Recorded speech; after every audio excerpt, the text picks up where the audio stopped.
So my name is Orkan Sozer. I'm the CEO of El Paso Cosmetic Surgery. I'm also Dr. Sozer's brother. I have been with El Paso Cosmetic Surgery for 11 years now.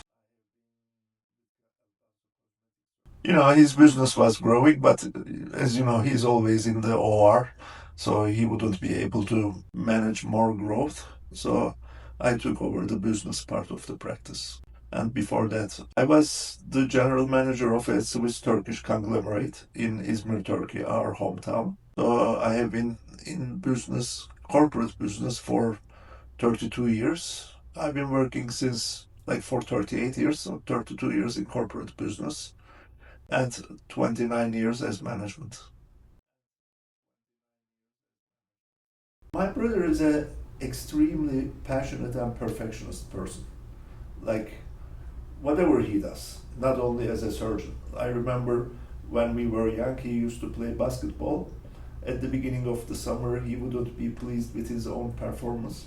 He would work out the whole summer, and at the end of the summer, he would be dunking over people.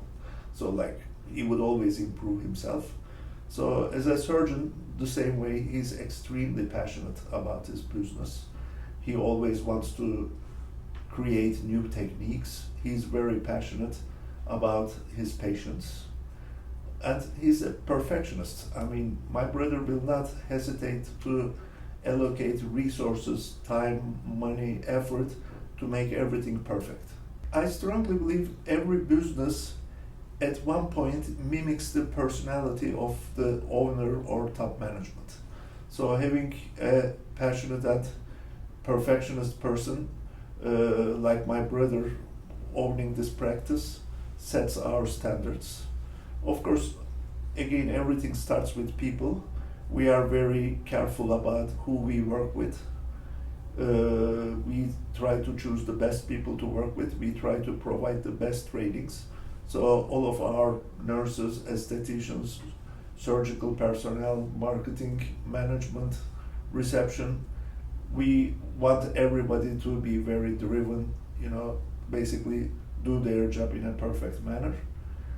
And of course, we have nice facilities, we have nice uh, equipment, all sorts of lasers, radio frequency treatments. We propose the best treatments that we believe that are available in the market at the moment.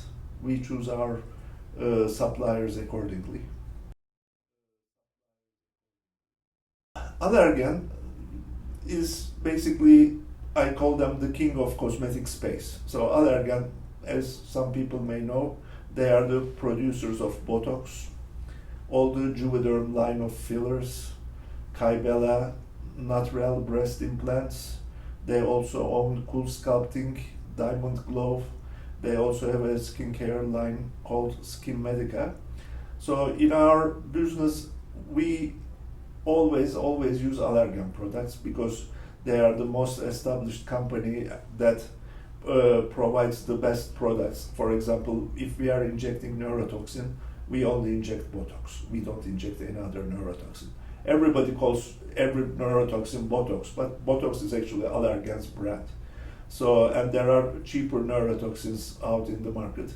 We never use them. So whatever Allergan produces, we specifically use Allergan products.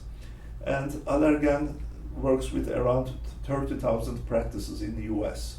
And they have a list of top practices, and for 10 years or maybe 12 years running, we have always been top 50 or top 25 in this top practices list. We don't carry Skin Medica, instead we work with SkinCeuticals. Actually, we are one of the advanced spas of SkinCeuticals. SkinCeuticals is the professional brand of L'Oreal, which happens to be the biggest cosmetic company in the world. And around 10 years ago, they started a new program called Advanced Medical Spa. So they were going to certain select med spas and asking them to be their advanced flagship med spa. So when they approached me 10 years ago, I thought it would be a good idea. And we were actually the second, our east location was the second advanced med spa in the nation. And the first med spa, I believe they were in Michigan, the doctor retired. So actually, our East location is the oldest advanced skin surgicals med spa in the nation. They have around 150 to 160 of them, and our West location is also one of them. And we are very happy working with them, and their products are excellent, and the patients are very happy as well. I only use SkinCeuticals products, the antioxidant, the under eye cream for sure, of course sunscreens as well. Of course, working here has its perks. I get Botox regularly. Once a year I get a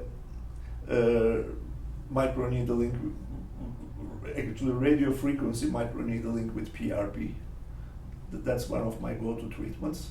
And of course, the one treatment that I regularly get is stem cell for hair. I love that treatment, and I'm seeing fantastic results with it. And it's painless. That's what I like. I don't like painful treatments. I had a hair transplant here in 2018. I mean, I wasn't losing a lot of hair, but it runs in our family. Like, this area goes too deep with us. In time, it opens up. So our hair transplant technician she's actually from Turkey.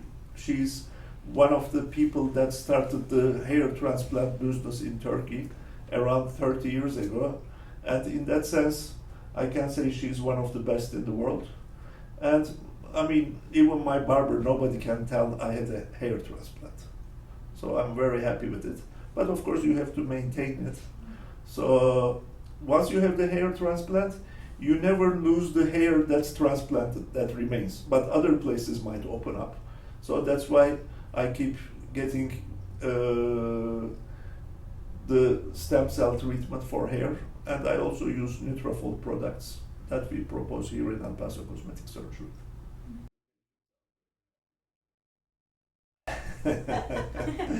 Yeah, I started tutoring high school children in winter and working as a professional tour guide when I was 19 years old.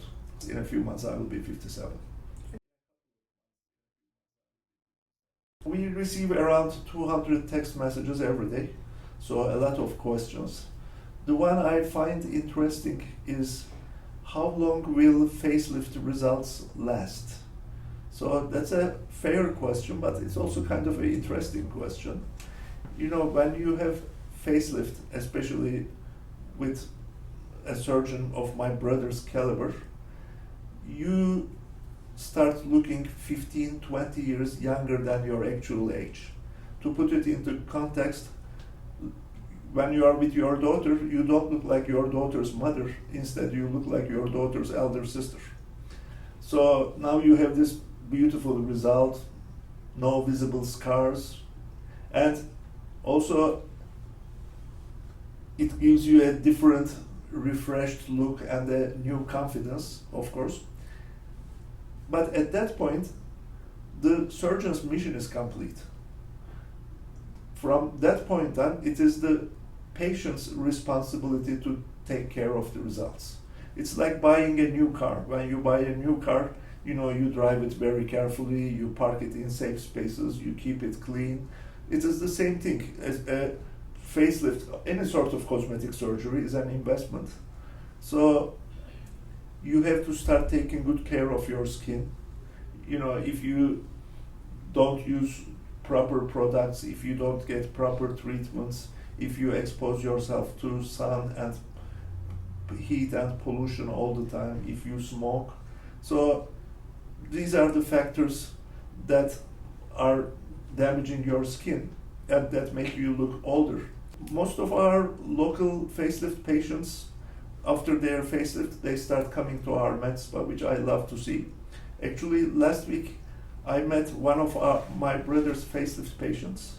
She had a facelift with us 5 or 6 years ago. I actually don't know her personally, but because she was on our social media, I recognized her. And she literally looks exactly the same she looked 5 or 6 years ago post-surgery. So again, It is the patient that needs to protect that investment after the surgery. So in that sense, how long the result will last is an interesting question, because the answer is it depends on how well you take care of your results. We love all of our patients. We have, I believe, more than 60,000 patients on our patient database, and we want our patients to be happy and to come back. But my favorite type of patient is the one that has done intelligent research. You know, we have patients that come from Australia. Why would a person come from Sydney, Australia to El Paso, Texas? Because she has done her research and she saw the innovative techniques my brother has developed and has been utilizing, and she wants to benefit from those. Same with patients coming from Canada, same with patients, all of our out-of-town patients mostly coming from New York or California. So my favorite patients are the ones that have done their research. But then there are also patients that are asking questions like, how much will it cost to have a mini neck lift, upper lip shortening, and upper bleph? It's like, then you don't need a consult. You already consulted with yourself. But it doesn't work like that, especially with facelifts. My brother's approach is very holistic. He wants to create a 15 to 20 year younger looking version of yourself. You, first of all, you should look like your younger self. You shouldn't be looking like someone else. And sometimes what the patient believes she needs is not exactly accurate. Sometimes the patient says, I only have problem here, I just want to fix here. But once you fix that area, you will start not liking the rest of your lower face maybe. If not today, within a couple of years. So it needs to be a holistic approach where my brother checks everything and recommends a set of procedures that will make the patient look significantly younger for many years to come. Of course, I'm a computer science engineer. I have an engineering degree in computer science, which of course I got like 35 years ago, so technology was significantly simpler by then. Now everything is technology. For example, look at this podcast room we are in at the moment. Like we have all these professional audio devices, microphones, cameras, this, that. I don't know how many cosmetic surgery practices in United States have their own dedicated podcast room, but we do. Of course, our communications basically benefit from technology. We have this platform where the patients can text us, we can respond them, we can send them templates, campaigns.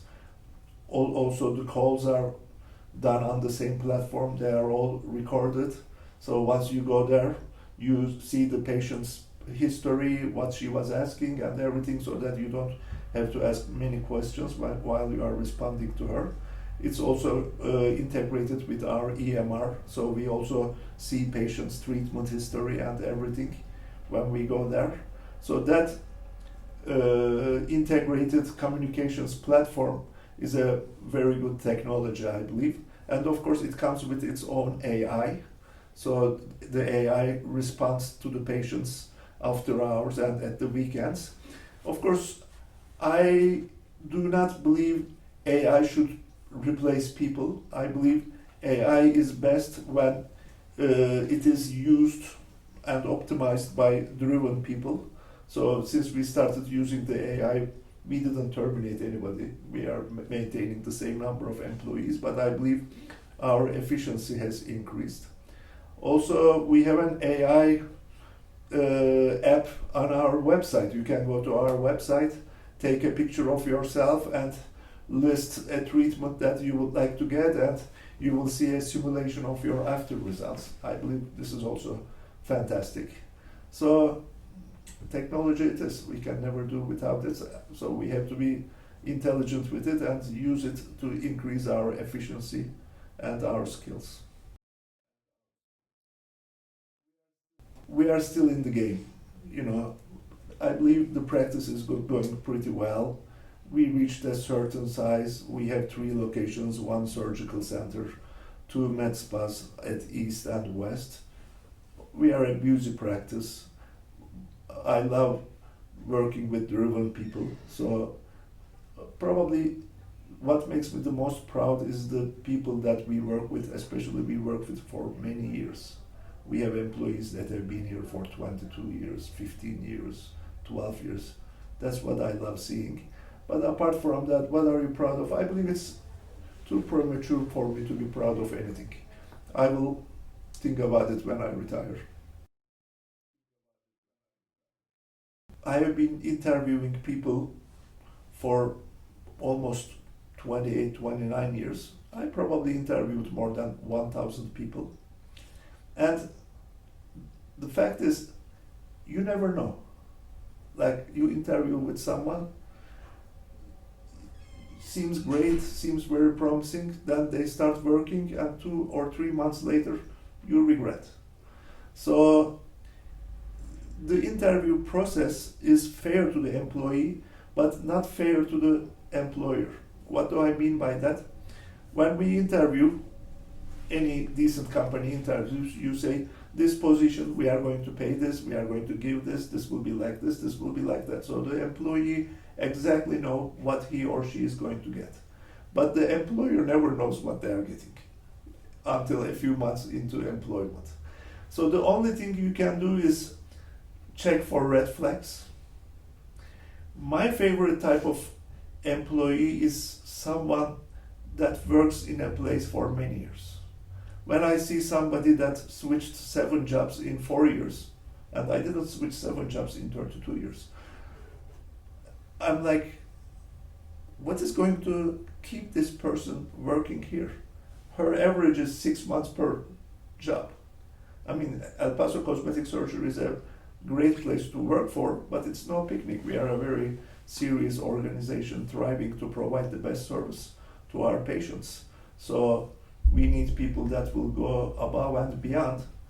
And when I see a job hopper, that I don't like.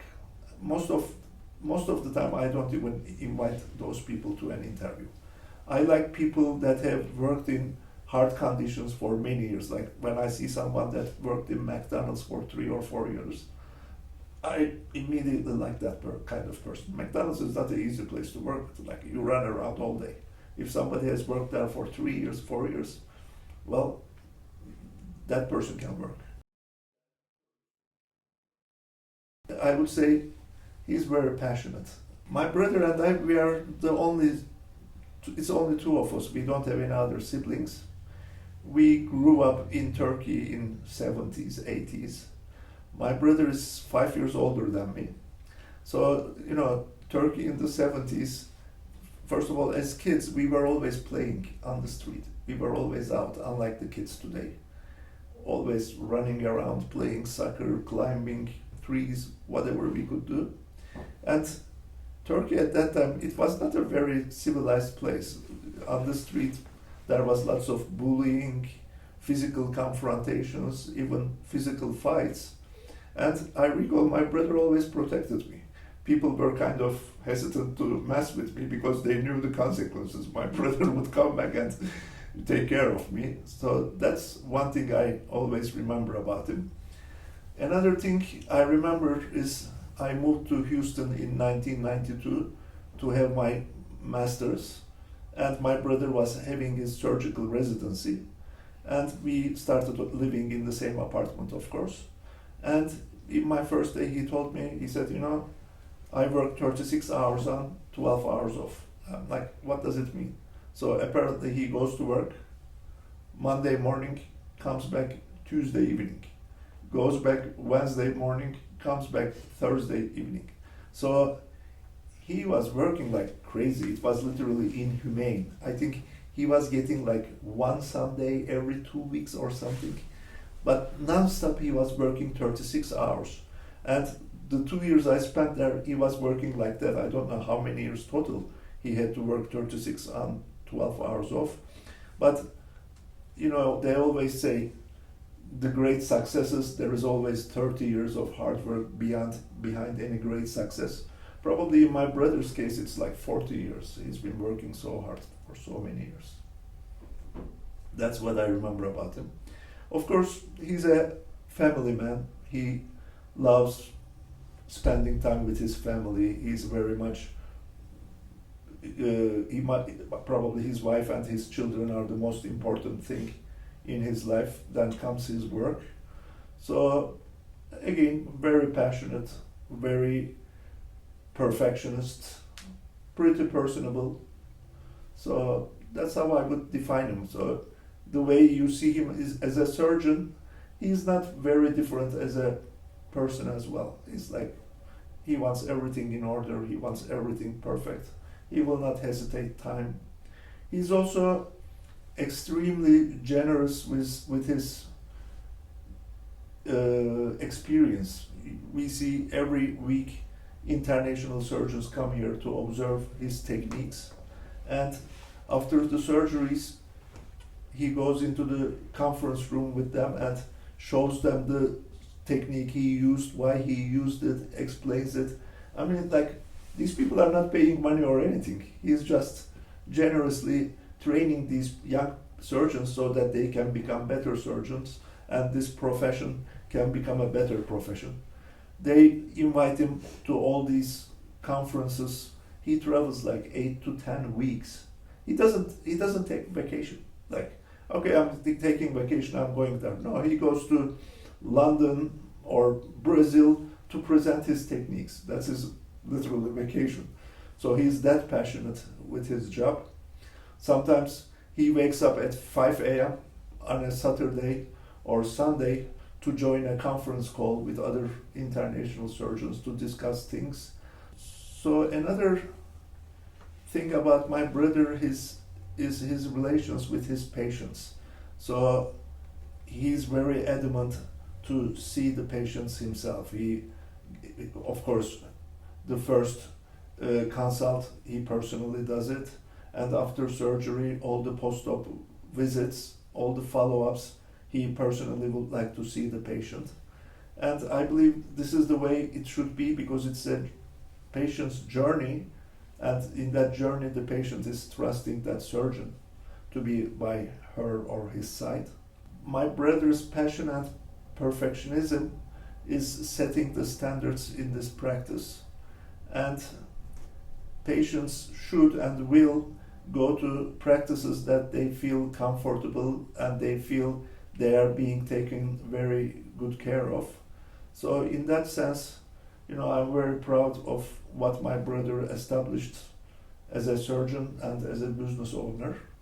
And of course, we will keep working hard to maintain and grow what we have, because it is a very competitive business. Just to give you an idea, now in America, we talk with other practices. There's a saying, the number of med spas is equal to number of McDonald's. In El Paso, I believe there are around 45 McDonald's and 150 med spas. So that's the type of competition we face. But yet, we are still keeping our schedules pretty busy. So I believe it's about how you approach your business and also how you want your patients to feel. For us, it's very important that our patients are very happy and satisfied when they leave our clinics and they are ready to come back.